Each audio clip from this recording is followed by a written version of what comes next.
Je vous le disais, encore cet accident mortel à un passage à niveau. Il y a 2 morts dans une voiture percutée par un TER. Ça s'est passé dans l'Ain, près de Bourg-en-Bresse. Christophe Buzine, vous êtes sur place à Tossia.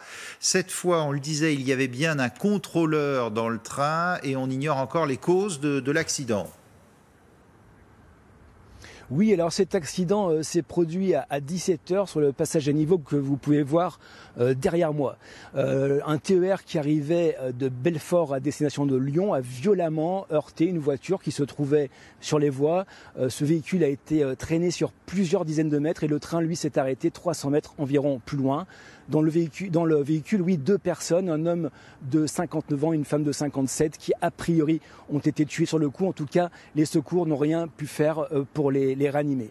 Dans le train, il y avait 620 passagers, 3 blessés légers, en fait des personnes choquées qui ont dû être emmenées à l'hôpital. Le train a pu reprendre son trajet à partir de 20h50. Alors sur les circonstances même de l'accident, ce qu'on peut dire, c'est que lorsque les premiers témoins sont arrivés sur place, ils ont trouvé les barrières du passage à niveau fermées. On écoute le colonel de gendarmerie qui a coordonné les secours.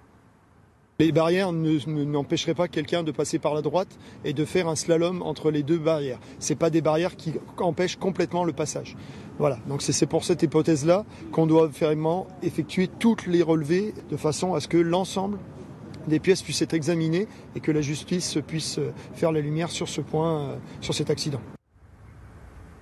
Donc ce qu'on peut dire, c'est que pour l'instant, on s'oriente davantage vers l'hypothèse, ce serait plutôt que le chauffeur a fait une imprudence, plutôt qu'il y a eu vraiment un dysfonctionnement de ce passage à niveau, où, il faut quand même le mentionner, il y avait déjà eu un accident en décembre 2007, un accident mortel, et ce passage à niveau fait partie de ceux qui doivent être sécurisés par la SNCF. Merci.